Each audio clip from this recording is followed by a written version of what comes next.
ఇప్పటివరకు ఎవరైనా మన ఛానల్ని సబ్స్క్రైబ్ చేసుకోకపోతే ఇప్పుడే సబ్స్క్రైబ్ చేసుకోండి. పక్కనున్న బెల్ ఐకాన్ క్లిక్ చేసి ఆల్లో పెట్టుకోండి. నేను పెట్టే లేటెస్ట్ వీడియోస్ అన్ని మిస్ అవ్వకుండా చూడొచ్చు. 1994 సంవత్సరంలో టెర్రీ షెర్మాన్ అనే ఒక వ్యక్తి ఉతాహ్ యొక్క ఈస్ట్ భాగంలో ఒక చిన్న భూమిని కొన్నాడు తన యొక్క క్యాటిల్ మొత్తాన్ని కూడా పెంచుకోవడం కోసం.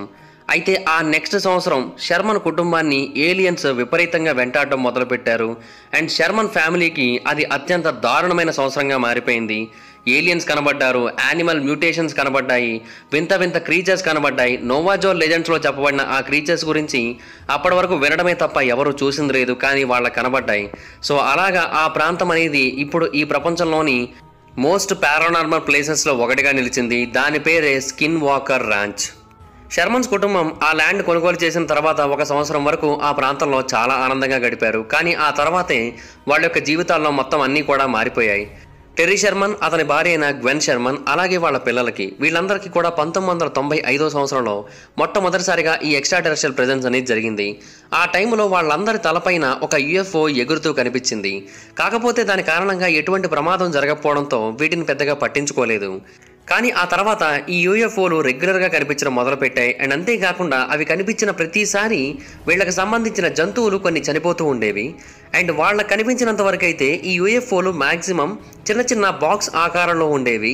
అండ్ అవన్నీ కూడా గాలిలో ఎగురుతూ ఉండేవి. అయితే వీటన్నిటికీ కూడా ఒక పెద్ద బాక్స్ ఉండేది. ఆ పెద్ద బాక్స్ ఎప్పుడూ కూడా గాలిలోనే తేలుతూ ఉండేది.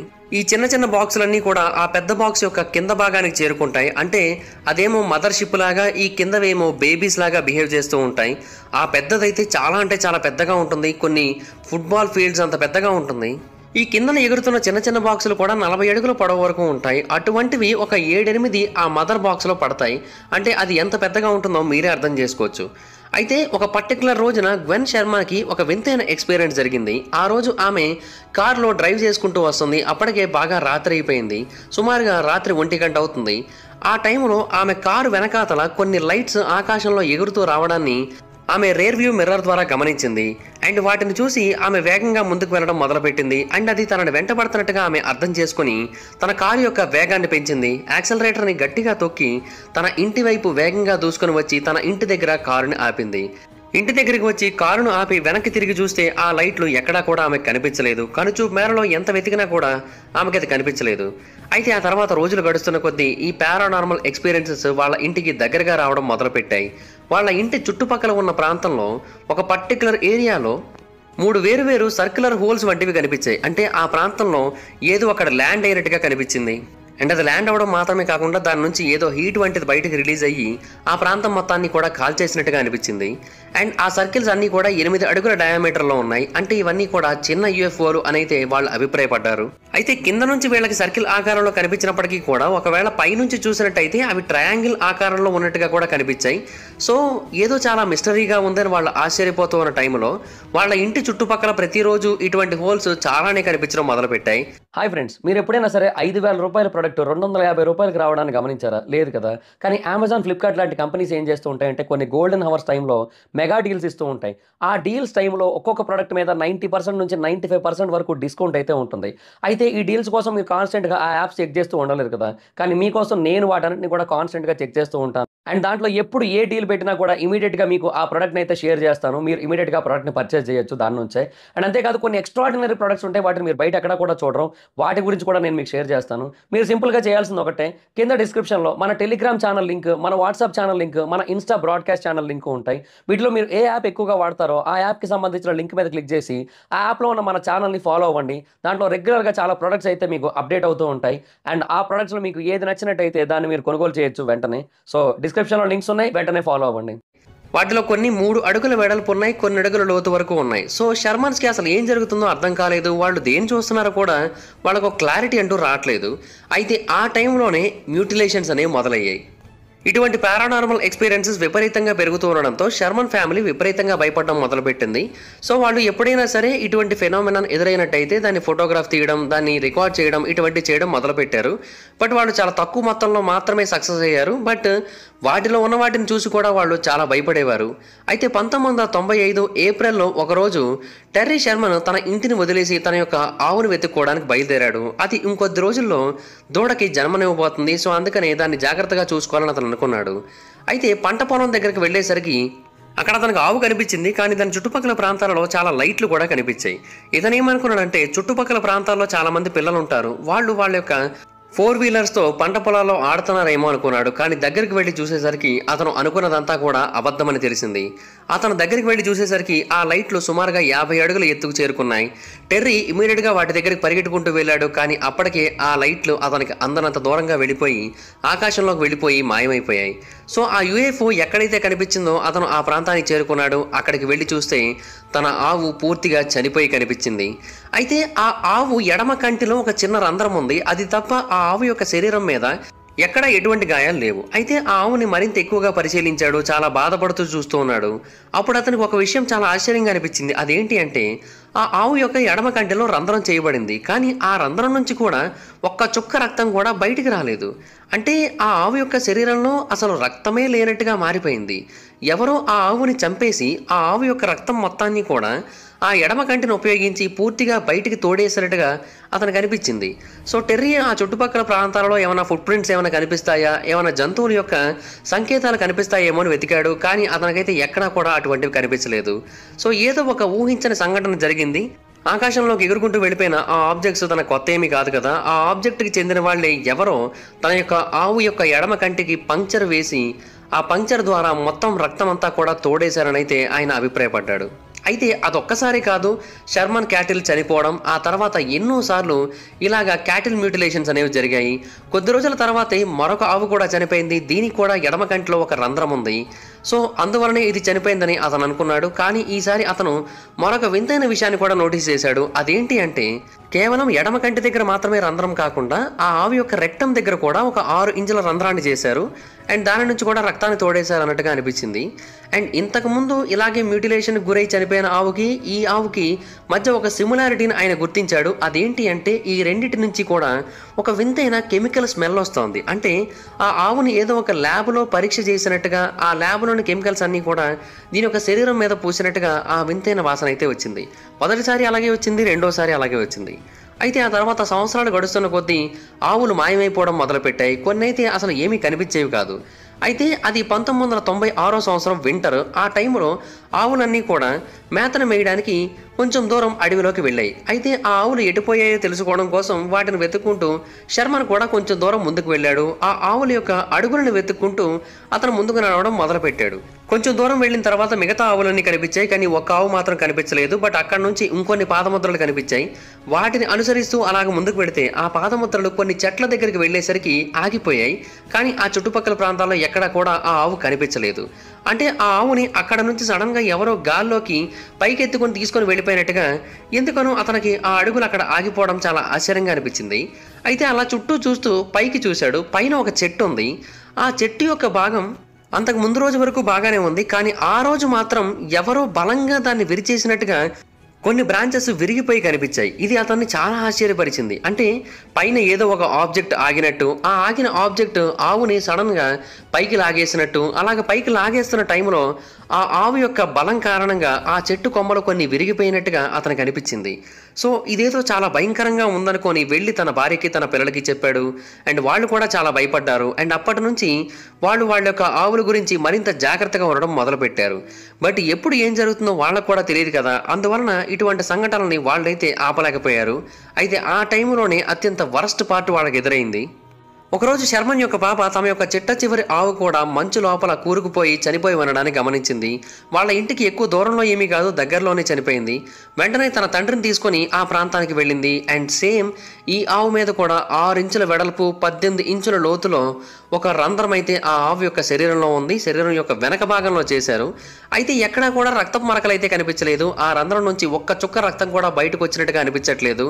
ఎవరో బోర్ పంపుని ఆ ఆవు యొక్క శరీరంలోకి పంపించి దాని నుంచి రక్తం మొత్తాన్ని కూడా తోడేసినట్టుగా అనిపించింది. అండ్ టెర్రీకి మళ్ళీ ఆశ్చర్యం కలిగించిన విషయం ఏంటంటే సేమ్ అదే కెమికల్ స్మెల్ మళ్ళీ ఈ ఆవు దగ్గర కూడా కనిపించింది. ఇంతకుముందు సేమ్ ఇటువంటి వాసనే వేరే కౌ మ్యూటిలేషన్స్ దగ్గర కూడా కనిపించింది. అండ్ ఈ ఆవు పైన కూడా ఒక చెట్టు ఉంది. ఆ చెట్టు కూడా ఇలాగే విరిగిపోయి కనిపించింది.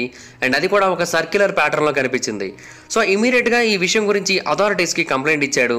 అథారిటీస్ ఆ ప్రాంతాన్ని చెక్ చేయడానికి వచ్చారు. అయితే వాళ్ళందరూ కూడా ఇటువంటి వాటిని నమ్మడానికి ఇష్టపడలేదు. సో డెఫినెట్గా ఏవో వేరే జంతువులే చంపేసి ఉండొచ్చు అనేది అభిప్రాయపడ్డారు. అయితే ఈ జంతువుల నుంచి రక్తం బయటికి రాకపోవడం అండ్ వాటి లోపల రంధ్రం ఉండడం, ఆ రంధ్రం లోపల నుంచి కూడా ఎటువంటి రక్తం బయటికి రాకపోవడం, వింతైన వాసన రావడం, ఇవన్నీ కూడా కొంచెం డిఫరెంట్గా అనిపించాయి వాళ్ళకు కూడా. బట్ వాళ్ళు మాత్రం ఈ ఎక్స్ట్రా టెరెస్ట్రియల్ థియరీతో ఏకీభవించడానికి సిద్ధంగా లేరు. వాళ్ళైతే యానిమల్సే అని నమ్మారు. కానీ ఈ విషయం గురించి బయట ప్రపంచానికి తెలిసిన తర్వాత ఆ ప్రాంతంలో డెఫినెట్గా ఏలియన్స్ తిరుగుతున్నాయి, ఎక్స్ట్రా టెరెస్ట్రియల్ ప్రెజెన్స్ ఆ ప్రాంతంలో ఉందనైతే చాలామంది కామన్ పీపుల్ అభిప్రాయపడ్డారు. బట్ ఆ తర్వాత ఇంకొక ఇన్సిడెంట్ జరిగింది. ఆ ఒక్క ఇన్సిడెంట్ తర్వాత షర్మన్ ఫ్యామిలీ కంప్లీట్గా ఆ ఇంటిని, ఆ స్థలాన్ని వేరొకరికి అమ్మేసి ఆ ప్రాంతాన్ని వదిలేసి వెళ్ళిపోయారు. అండ్ ఇన్ఫ్యాక్ట్ ఆ రోజు జరిగిన ఆ సంఘటన కారణంగానే ఆ ప్రాంతానికి స్కిన్ వాకర్ రాంచ్ అనే ఒక పేరు కూడా వచ్చింది. ఆ రోజు ఏం జరిగిందంటే టెర్రీ షర్మన్ తన యొక్క కుక్కలతో కలిసి ఆ ప్రాంతం మొత్తాన్ని కూడా సందర్శిస్తూ ఉన్నాడు. అలాగే తన యొక్క మిగతా జంతువులకి ఆహారం కూడా పెడుతూ ఉన్నాడు. సో బేసిక్గా ఆ టైంలో రాత్రిపూట బయటకు వెళ్ళాలంటే ఇంకా వాళ్ళందరికీ కూడా భయం కలిగించేటట్టుగానే ఉంది. అందుకని కుక్కల యొక్క సహాయంతో మాత్రమే బయటకు వెళ్తున్నారు. అయితే కొంత దూరం అలా ముందుకు వెళ్ళిన తర్వాత కుక్కలు సడన్గా ఏదో ఒక ప్రాంతాన్ని చూసి గట్టిగా అరవడం మొదలుపెట్టాయి. అండ్ అటువైపు ఏముందో ఇతనికైతే ఏమీ కనిపించలేదు. కానీ తన యొక్క ఫ్లాష్ లైట్ని అటువైపు చూపించాడు. అప్పుడు అతనికి చెట్ల మధ్యలో ఒక వింతైన మరియు భయంకరమైన ఆకారం కనిపించింది. ఆ ఆకారం వోల్ఫ్ లాగే ఉంది, కానీ చాలా భారీగా ఉంది. నార్మల్ వోల్ఫ్ కంటే సుమారుగా 3 రెట్లు పెద్దగా ఉంది. దాని యొక్క కళ్ళు ఎర్రగా ఉన్నాయి, అలాగే మెరుస్తున్న గోళాల్లా కనిపించాయి. సో అదేంటో అతనికి అర్థం కాలేదు, కానీ చూడటానికి మాత్రం చాలా భయంకరంగా కనిపించింది. ఇతని దగ్గర రైఫిల్ ఉంది. ఆ రైఫిల్ను ఉపయోగించి దాన్ని 3 సార్లు కాల్చాడు. అయితే 3 సార్లు కాల్చినప్పటికీ కూడా దానికి ఏమీ కాలేదు. కొంచెం కోపంగా చూసి అది వెనక్కి పారిపోయి వెళ్ళిపోయిందంతే. ఆ కుక్కలు కూడా అలా కంటిన్యూస్గా అరుస్తున్నాయే తప్ప దాని మీదకి దాడి చేయడానికి ట్రై చేయట్లేదు. అవి కూడా దానిని చూసి విపరీతంగా భయపడుతున్నట్టుగా అర్థమైంది. అయితే అది ఏలియన్ క్రీచర్ అయితే కాదు, చూడడానికి మాత్రం చాలా డిఫరెంట్గా కనిపిస్తూ ఉంది. ఏదో ఒక సైన్స్ ఎక్స్పెరిమెంట్ ఫెయిల్ అయిపోయి ఏదో ఒక మ్యూటేషన్ కారణంగా ఇలా పుట్టిన వోల్ఫ్లా కనిపిస్తూ ఉంది. అయితే దీని గురించి బయటకు తెలిసిన తర్వాత పురాతన కాలం నాటి నేటివ్ అమెరికన్స్ కొంతమంది ఏమని చెప్పారంటే అది స్కిన్ వాకర్ అని తెలియజేశారు. అంటే ఈ స్కిన్ వాకర్ అనే ఒక క్రీచర్ గురించి ఒకప్పటి కాలంలో ఎంతోమంది మాట్లాడుకున్నారు. ముఖ్యంగా ఒకప్పుడు ఆ ప్రాంతంలో ఎక్కువగా నివసించే నవాజో ప్రజలు దీని గురించి ఎక్కువగా డిస్కస్ చేసుకున్నారు. వీళ్ళందరూ కూడా ఏమంటారంటే ఇది ఒక భయంకరమైన క్రీచర్ అని, ఇది ఎన్నో జంతువుల్ని తనతో పాటుగా తీసుకొని వెళ్ళిపోతుందని చెబుతూ ఉన్నారు. ఇది ఆ ప్రాంతంలోనే ఎక్కువగా తిరుగుతూ ఉంటుందని కూడా నవాజో ప్రజలు అభిప్రాయపడ్డారు. అండ్ షర్మన్ ఉన్న ప్రాంతానికి నవాజోల యొక్క నేషన్ చాలా దగ్గరగా ఉంటుంది. వాళ్ళ యొక్క కథల ప్రకారం ఈ స్కిన్ వాకర్స్ తమ యొక్క శరీరాన్ని మార్చుకోగలుగుతూ ఉంటాయి. అంటే కొన్నిసార్లు వేర్ వోల్ఫ్లా కనిపిస్తూ ఉంటాయి, కొన్నిసార్లు మనుషుల్లా కనిపిస్తూ ఉంటాయి, కొన్నిసార్లు ఏప్స్లా కనిపిస్తూ ఉంటాయి. సో వాటికి నచ్చినట్టుగా వాటి యొక్క శరీరాన్ని మార్చుకోగలరని అయితే ఆ కథలు చెబుతూ ఉన్నాయి. సో ఆ స్కిన్ వాకర్ సైటింగ్స్ అనేవి నవాజో ప్రజలకైతే బాగా ఎక్కువగా అలవాటు, కానీ నార్మల్ పీపుల్కి అలవాటు కాదు కదా. సో దాని కారణంగా ఈ షర్మన్ చాలా అంటే చాలా భయపడ్డాడు. అండ్ ఈ స్కిన్ వాకర్ తన యొక్క శరీరాన్ని మార్చుకోగలదని వాళ్ళు చెబుతున్నారు కాబట్టి ఇది రెడ్ కలర్, ఆరెంజ్ కలర్, అలాగే వేరు వేరు కలర్స్లో కూడా కనిపిస్తూ ఉంటుంది. కాబట్టి చీకట్లో కూడా చాలా క్లియర్గా చూడగలుగుతూ ఉంటుంది. కాబట్టి ఇది ఏలియన్ క్రీచరే అయి ఉండొచ్చు అని చాలామంది అభిప్రాయపడ్డారు. సో ఆ రోజు టెర్రీ షర్మన్ చూసింది అయితే దీన్నే అని చాలామంది నమ్ముతున్నారు. అండ్ అంతేకాకుండా అతని యొక్క జంతువులు చనిపోవడానికి కూడా ఇదే కారణం అయి ఉండొచ్చు అని కూడా చాలామంది అభిప్రాయపడుతూ ఉన్నారు. ఈ స్కిన్ వాకర్కి నవాజో ప్రజల యొక్క పుస్తకాలలో చాలా అంటే చాలా ఇంపార్టెన్స్ కూడా ఉంది. నిజానికి దీనికి అంత ఇంపార్టెన్స్ ఇవ్వాల్సిన అవసరం లేదు, కానీ ఇది ఎంత భయంకరమైన క్రీచర్ కాకపోతే, ఇది తన యొక్క శరీరాన్ని ఎంత అద్భుతంగా మార్చుకోకపోతే దీనికి అంత ఇంపార్టెన్స్ ఇస్తారని అయితే కొంతమంది చరిత్రకారులు చెబుతున్నారు. యాక్చువల్గా నవాజో ప్రజల దగ్గర ఒక పదం ఉంటుంది, దాని పేరు ఈ నాల్డ్లూషి. దీనికి అర్థం ఏంటంటే కావాలనుకుంటే ఇది 4 కాళ్ళ మీద వెళ్ళగలుగుతుందని అర్థం. అంటే నార్మల్గా 2 కాళ్ళ మీద నడుస్తుంది, కావాలనుకున్నప్పుడు 4 కాళ్ళ మీద నడుస్తూ శరీరాన్ని మారుస్తుందని అయితే వాళ్ళు అక్కడ మెన్షన్ చేశారు. అయితే నవాజో ప్రజల యొక్క మాటల ప్రకారం ఈ స్కిన్ వాకర్స్ చాలా అంటే చాలా భయంకరమైనవి. ఒక వ్యక్తి వీటిని క్రియేట్ చేశాడు. అతను తన యొక్క మ్యాజిక్ను ఉపయోగించి ఈ దుష్ట శక్తులను క్రియేట్ చేశాడు. వీటిని ఉపయోగించి మనుషులందరినీ కూడా భయపెట్టి తన యొక్క జీవితాన్ని గడిపేవాడు అతనని చెప్పేవారు. అండ్ మరికొంతమంది ఏమంటారంటే ఆ నవాజో ప్రజలలో ఎంతోమంది ఉంటారు కదా, వాళ్ళలో కొంతమంది నేరాలు చేస్తూ ఉంటారు. అలా నేరాలు చేస్తున్న వాళ్ళందరినీ కూడా పనిష్మెంట్ కింద స్కిన్ వాకర్స్గా మారుస్తూ ఉంటారు. వాళ్ళ యొక్క శాపం కారణంగా వీళ్ళు ఇలా మారిపోతూ ఉంటారని అభిప్రాయపడుతూ ఉంటారు. బట్ అఫ్ కోర్స్ ఈ క్లెయిమ్స్కి ఎటువంటి సపోర్టు లేదు, ఎటువంటి ఎవిడెన్స్ లేదు. అలాగే షర్మన్ ఫ్యామిలీ చెబుతున్న వాటికి కూడా ఎటువంటి ఎవిడెన్స్ లేదు. కేవలం అతను చెబుతున్న మాటలు, అలాగే అతని దగ్గర ఉన్న జంతువులు అంటే చనిపోయాయి కదా, వాటి యొక్క మ్యూటిలేషన్స్ అనేవి చాలా వింతగా కనిపించాయి. కేవలం ఇవి మాత్రమే అతని దగ్గర ఉన్న ఆధారాలు, అంతకుమించి ఇంకేమీ లేవు. అండ్ ఆ స్కిన్ వాకర్ రాంచ్లో జరుగుతున్న వాటిని ఎవరు కూడా వాళ్ళ కళ్ళతో చూడలేదు. సో ఆ తర్వాత ఇతను ఆ ల్యాండ్ని కంప్లీట్గా అమ్మేశాడు, ఇంకా అక్కడ నుంచి దూరంగా వెళ్ళిపోయాడు. అండ్ ఆ పారానార్మల్ ఎక్స్పీరియన్సెస్ని ఎవరైతే ఇష్టపడుతూ ఉంటారో వాళ్ళు ఆ చుట్టుపక్కల ప్రాంతాలకు రావడం మొదలుపెట్టారు. అండ్ ఈ ప్రాంతం గురించి పరిశోధన చేయడం మొదలుపెట్టారు. రీసెర్చర్లు ఎప్పుడైతే ఈ ప్రాంతంలోని పారానార్మల్ యాక్టివిటీని స్టడీ చేయడం మొదలుపెట్టారో అప్పుడు ఇదంతా కూడా యూరోపియన్ ఎక్స్ప్లోరర్స్ టైంలోనే 1776 సంవత్సరంలోనే మొదలైందని తెలియజేశారు. అంటే అప్పటి నుంచి ఇప్పటి వరకు ఈ ప్రాంతంలో అన్యూజువల్ ఏలియన్ యాక్టివిటీస్ అనేవి జరుగుతున్నాయని అయితే కొంతమంది నమ్మారు. 1776 సంవత్సరంలో ఒక ఫ్రాన్షియన్ మిషనరీ పర్సన్ ఉన్నాడు. అతని పేరు సిల్వెస్ట్రే వెలెజ్డే. ఇతను ఆ ప్రాంతంలో కొన్ని ఫైర్ బాల్స్ని గమనించాడు రాత్రిపూట. అండ్ అది కూడా స్కిన్ వాకర్ రాంచ్ ప్రాంతంలోనే జరిగింది. అండ్ కొంతమంది నేటివ్ పీపుల్ ఏమని తెలియజేశారంటే అక్కడ మీకు కనిపించింది స్కిన్ వాకర్స్ అయి ఉండొచ్చు, లేదంటే ఏమైనా పారానార్మల్ ఎంటిటీస్ అయి ఉండొచ్చు అని తెలియజేశారని చెప్పాడు. సో అతనికి సంబంధించిన పుస్తకాలు తర్వాత దొరికాయి. సో అప్పుడు ఈ ప్రాంతం గురించి మరింత ఎక్కువగా ఇంట్రెస్ట్ పెరిగింది ప్రజలకి. అండ్ యూరోపియన్స్ ఈ ప్రాంతాన్ని 1776లో విజిట్ చేయడం మాత్రమే కాకుండా ఇక్కడ పారానార్మల్ ఎక్స్పీరియన్స్ని కూడా పొందారన్న విషయం తెలిసి చాలామంది ఆశ్చర్యపోయారు. సో ఇప్పటికీ కూడా ఆ ప్రాంతంలో నివసిస్తున్న కొంతమంది అవి యూఎఫ్ఓలు అంటూ ఉంటారు, మరికొంతమంది ఏమో లేవు, అవన్నీ కూడా కేవలం వింతైన క్రీచర్స్ అని మాత్రమే చెబుతూ ఉంటారు, మరికొంతమంది ఏమో ఏలియన్స్ కంటే చాలా భయంకరమైనవి అని చెబుతూ ఉంటారు. కాకపోతే అవన్నీ కూడా మ్యాన్ మేడ్ అని చెబుతూ ఉంటారు. అందులో ఏది వాస్తవం అనేది ఎవరికి కూడా తెలియట్లేదు. అయితే షర్మన్స్ ఆ ల్యాండ్ని రాబర్ట్ బిగల్వర్డ్ అనే ఒక వ్యక్తికి అమ్మేశారు. ఆ వ్యక్తికి ఏంటంటే ఇటువంటివంటే చాలా ఇష్టం, అంటే పారానార్మల్ యాక్టివిటీస్ అంటే చాలా ఇష్టం. సో అందుకని ఈ ల్యాండ్ కొన్నాడు. బట్ ఈ ల్యాండ్ అతను రియల్ ఎస్టేట్ మరియు హోటల్ బిజినెస్ కింద మార్చేయడం జరిగింది. ఆ తర్వాత ఈయన సొంతంగా ఒక national institute for discovery science అనే ఒక ఇన్స్టిట్యూట్ని స్థాపించాడు. ఇది ఒక ప్రైవేట్లీ ఫండింగ్ రీసెర్చ్ ఆర్గనైజేషన్. దీంట్లో పారానార్మల్ ఈవెంట్స్ గురించి, ఫ్రింజ్ సైన్స్ గురించి, యూఎఫ్ఓ సైటింగ్స్ గురించి వీటన్నిటి గురించి ఇన్వెస్టిగేషన్స్ చేస్తూ ఉంటారు. ప్రస్తుతానికైతే బిగల్వైట్ ఈ ప్రాంతంలో పరిశోధనలు చేస్తున్నాడు. అలాగే వేరే పారానార్మల్ యాక్టివిటీ రీసెర్చర్లు వచ్చినా కూడా వాళ్ళని పరిశోధనలు చేయనిస్తున్నాడు. ఏమో ఎవరికైనా నిజం తెలియచేమో అన్న ఉద్దేశంతో. అయితే 1997లో national institute for discovery science తరపున పనిచేస్తున్న రీసెర్చర్లలో ఒక వ్యక్తి ఒక భారీ డీఫార్మ్డ్ హ్యూమన్ లాంటి క్రీచర్ని చెట్ల లోపల కనుగొన్నాడు. అండ్ అది కూడా వేళ్ళనే చూస్తూ ఉంది. దాని కళ్ళు ఎల్లో కలర్లో ఉన్నాయి. అది దాని కళ్ళని ఒక్కసారి కూడా ఆర్పట్లేదు. అండ్ ఆ వ్యక్తి తన యొక్క గన్నుతో దాన్ని కాల్చాడు. బట్ అయినప్పటికీ కూడా అది తను ఏమీ చేయలేదు. కానీ దాని యొక్క కళ్ళు, దాని యొక్క శరీరం చాలా భయంకరంగా అనిపించాయి. సో వీళ్ళే ఇంకా ఏమీ చేయకుండా వెనక్కి పారిపోయి వచ్చేశారు. అయితే మరికొంతమందిని తోడు తీసుకొని మళ్ళీ ఆ ప్రాంతానికి వెళ్ళారు. ఏ ప్రాంతంలో అయితే వాళ్ళకి ఆ క్రీచర్ కనిపించిందో ఆ ప్రాంతానికి వెళ్ళి చూస్తే వాళ్ళకి అక్కడ ఒక భారీ ఫుట్ ప్రింట్ మాత్రమే కనిపించింది, ఇంకేమీ కనిపించలేదు. ఆ భారీ ఫుట్ ప్రింట్ సుమారుగా 2 సింహపు పంజాలంత పెద్దగా ఉంది. ఇటువంటి ఫుట్ ప్రింట్ని చూడడం చాలా అరుదు అని అయితే చాలామంది అభిప్రాయపడుతూ ఉన్నారు. బట్ అది ఏ క్రియేచరో, ఎటువంటి క్రియేచర్ అనేది అయితే మాకు అర్థం కావట్లేదని కూడా తెలియజేశారు. సో ఇప్పటికీ కూడా ఆ ప్రాంతంలో చాలా రకాల పారానార్మల్ ఇన్వెస్టిగేషన్స్ జరుగుతూ ఉన్నాయి. అండ్ ఇంకా జరిగే అవకాశాలు చాలా ఎక్కువగా కనిపిస్తూ ఉన్నాయి. బట్ ఇప్పటికీ కూడా ఆ ప్రాంతంలో ఏలియన్స్కి సంబంధించో, లేదంటే స్కిన్ వాకర్స్కి సంబంధించో, లేదంటే వేరే క్రీచర్స్కి సంబంధించో ఒక ప్రాపర్ ఎవిడెన్స్ అయితే కనబడట్లేదు. కానీ ఇన్వెస్టిగేటర్స్ మాత్రం వాళ్ళ యొక్క ప్రయత్నాన్ని ఆపట్లేదు.